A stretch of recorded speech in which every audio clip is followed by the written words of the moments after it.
By our second caller, our second expert caller, which is Tristan Hotham. He is a expert in social media campaigning and the founder of the Social Media Research Centre and a PhD candidate at the University of Bath, and also studies how political parties use social media to campaign to us. Tristan, welcome to the show. Hi, thank you for having me on. I hope you're both doing well. Thanks for joining us, in the run-up to this election. Saf? Yeah, thank you, Tristan. Thanks for taking part today. I guess, this must be an interesting period for you anyway. This is now the politics of social media is rife. Do you see that? Have you seen that being carried on into this election space as well? Well, I think obviously it's even more online than normal given coronavirus and all of us being locked indoors. And it actually makes it far more fascinating because I wrote an article the other day. So in terms of the excitement that the two candidates are creating, you have a very core, potentially not very large, but extremely active Trump base that are so popular. Trump is so popular on social media. He takes up so much space. And that maybe is directing me in a slightly different direction. I wouldn't write Trump off yet, despite the polls. But equally, when we have television, the TV debates, or the town hall thing that they had a couple of days ago, you can see that actually Biden had more viewers on traditional TV. So we're getting different messages, I think, in terms of the campaign. But at the moment, I would say that Trump has a benefit on social media just because his divisiveness lends himself to engagement on various social media platforms, whether it's YouTube or Facebook. In terms of the targeted advertising, we're seeing both of the candidates spend relatively similar amounts. It's just that when it comes to that organic kind of people spreading information and sharing content on Facebook, Trump is winning. On YouTube, Trump is winning. On Twitter, it's a lot more balanced. So we're seeing it again. We're seeing also the nature of the support that the candidates have is very split now across different forms of communication. Do you think?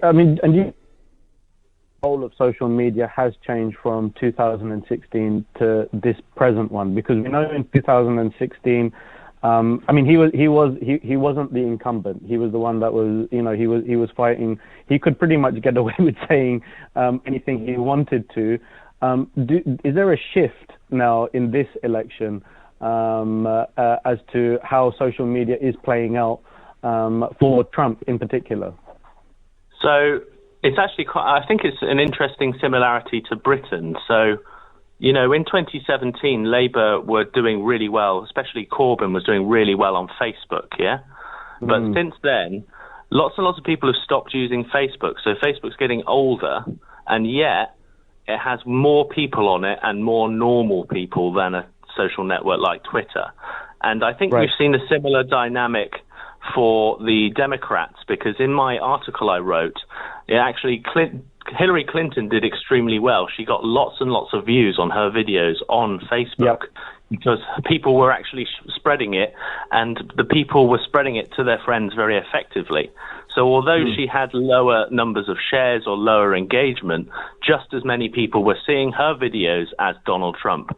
Now, fast forward to now, and Biden, he gets a lot of engagement from a very small number of people, but it's just not spreading throughout the network. So he's kind of constrained. And I think it's partly to do with this dynamic of younger people basically stopping using Facebook and it becoming an older network. Now, that's obviously still incredibly electorally important, but it changes the dynamics of how you should campaign and what social networks you should use and how you use targeted advertising. So that's just one element of in one social network that's changed. Yeah, and so going back a little bit towards, we look at sort of the major players now in elections, and there's been a lot being said about people like Cambridge Analytica and those kind of players. Do you still think that they have the same kind of pull and power, or companies along, that kind of targeted advertising? Do you still think that it will have a major effect on the election outcome? So, targeted advertising has a place in a campaign, but we know from any sort of study you can do that targeted advertising is been a bit overblown by the media because it seems like a scary, evil thing. But really, it has uses. So, for example, the majority of uses for targeted advertising is in gathering fundraising from your pre-existing supporters alongside essentially getting your own supporters to go out and vote. It's not really about just targeting people and changing their minds. People are really hard. It's really hard to change people's minds on what they believe. One of the only ways you can do that is when your friends and family, start going, you really can't vote for Trump. You've got to vote for Biden. Yes, yeah. And that's why the organic nature of social media is what I personally believe is the key. And it's why we shouldn't write Trump off just yet. But saying that, I mean, there's a place for targeted advertising. If you can make an extremely powerful viral video that would have been successful anyway, and then you turn that into a targeted advertisement, you can suddenly, snowball the effectiveness. And we saw Corbyn do that in 2017. So they would spend a little bit of money on some of the momentum videos to get them rolling, but they would just take off naturally. Because I think that you have to think of the problem with targeted advertising is that you can just make anything get lots of views. It doesn't mean that it's good. So it's a bit overblown. So when we're talking about this Cambridge Analytica stuff, you have to also remember that these companies, they have an interest in making themselves sound really clever and like it's super effective. And the reality is, in all of the various experiments we've seen and in all of the different studies, and at the moment it's quite hard to analyze this stuff, so you have to take it all with a pinch of salt. But essentially, they find not very strong effects because people, we're not just empty vessels that just see an advert and go, yes, must buy a vacuum cleaner. It requires a complex set of parameters. We still need the vacuum cleaner. We still need to clean something. You have to already want a vacuum cleaner to then want to buy the vacuum cleaner. And I guess coming on from that, I guess there's been this argument that social media has made the process or made the argumentative process more visceral. Would you agree with that? And do you think that we could end up having? Do you think ultimately is this leading to some sort of civil war or at least a cultural clash? Especially in America and almost, I would say, even to a slight degree into the UK and Europe. I mean, the thing is that the internet brings out the best and the worst in people because of its relative anonymity and its freedom. And in a way, that's what makes it such a great place, is that I can go onto a forum and call myself Bliggity Blogs 373 and say that I think that Scarface is a crap film. And that's cool. That's the whole fun of the internet. But the flip side of that is that, I can go on and I can be insulting, I can be racist, I can create divisive content, I can laugh and not do anything constructive. And we're in this very early experimentation where society is using the internet. And I think if we're just going to overreact and go, shut it all down, it's not going to solve the problem because the cat is out of the bag now. When it comes to this freedom, this level of freedom we're used to. I mean, even just playing online computer games, people are always just insulting each other because there's that veil of anonymity. Do we want to remove that veil of anonymity? I don't think we should. Not until we know more about the effects of what's going on. But in terms of the politics angle, I don't think society or social media was really ready for a president such as Donald Trump. It all worked okay when we had sort of Barack Obama and more mainstream politicians that didn't, peddle conspiracy theories. The problem is that social media wasn't ready for conspiracy theorists to become presidents. And so the system right now seems a bit broken. I don't think necessarily if we went back to having a more mainstream politics visible on social media, and social networks are currently working to try and promote, and de-promote radical content and promote sensible content, we can see that core return.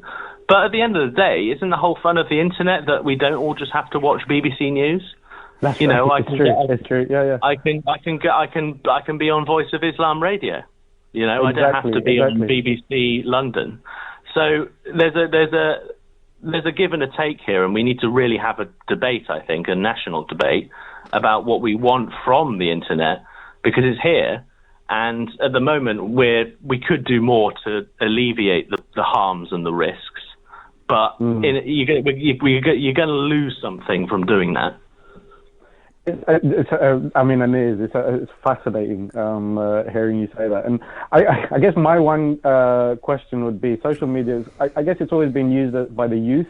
It's always been seen by something that the youth have been sort of pushing, and yet we have two 70-year-old men fighting out for the presidential election. Do you think that social media will change that ultimately, or is that something in the US that it's their thing, that it's always going to be like that, and social media isn't really sort of going to play much of a thing in the funding, I guess, and the funding aspect of who they want elected? Gerontocracy, that's the name for it. It's ruled by old people. And it's not just the United States. It's a bunch of countries. I mean, half of the leaders of the world who've been in power for a long time are getting on. And you know, the campaigns that are being run by experts. Essentially, they know what they're doing. They know where the audience is. The audience of Facebook, for example, as I was mentioning, is getting older. You know, Twitter is actually surprisingly old as well. If you look at the statistics of who uses Twitter, it's old. And only a very small number of people create the content on there. Everyone else, like me, just goes on there to check out what Trump said and then the fight below. It's what I would say about the way we're consuming social media is that it is becoming, you know, fragmented. Other than the private apps like WhatsApp and Messenger, which, you know, all, you know, have your family group on there, you know, and you're all chatting together.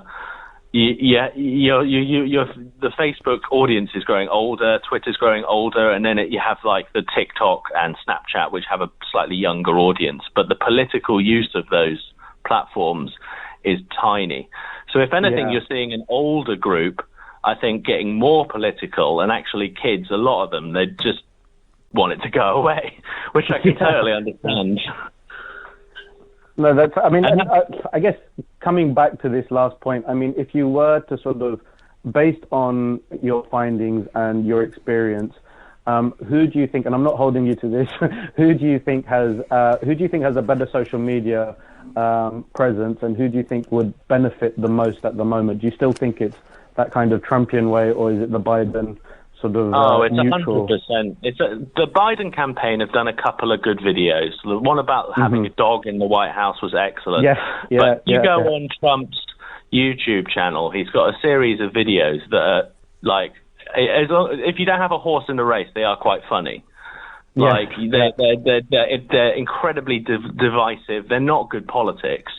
But you will watch them and you'll be like, Biden is an old guy. Either laughing or crying, So, like, in a way, that's really effective, because Biden is essentially presenting a sensible nothing platform, because he hasn't, I don't know what he sort of said a bit of more money for places and trying to not kill people from COVID, which is probably a winning platform. But other than that, he doesn't necessarily have that much to say. And in contrast, Trump has, if anything, too much to say. And that obviously lends itself, that divisive nature, that putting off Marmite character, lends itself well to social media. So I think at the moment, the only way that the Republicans are doing a bad campaign is that they're going too much with Trump. You know, during the 2019 general election, the targeted advertisements of the Conservatives, in Remain voting seats, they basically didn't use Boris Johnson. They hid him. They sort of removed Boris Johnson from the adverts, and then in Leave voting seats, they went, Boris Johnson, blah, blah, blah, blah, blah, Boris Johnson. And we're not seeing that at the moment from Trump. There's a lack of nuance. So if they're going to do badly, it's because they failed to understand that Trump is divisive. It's both his best quality for engagement and for getting people talking, but also his worst. Tristan, it's been a fascinating conversation, and I think we'd love to have you back, because I think it's the new normal, and we all know that social media is playing a bigger part in our lives. But I think in future it's going to be even more so, and there's going to be more strategy. Yeah. I would wait say. until we're having this conversation virtually through some VR and computing. Exactly, absolutely. Thank you very much. Thank you very much for your time. Thank you.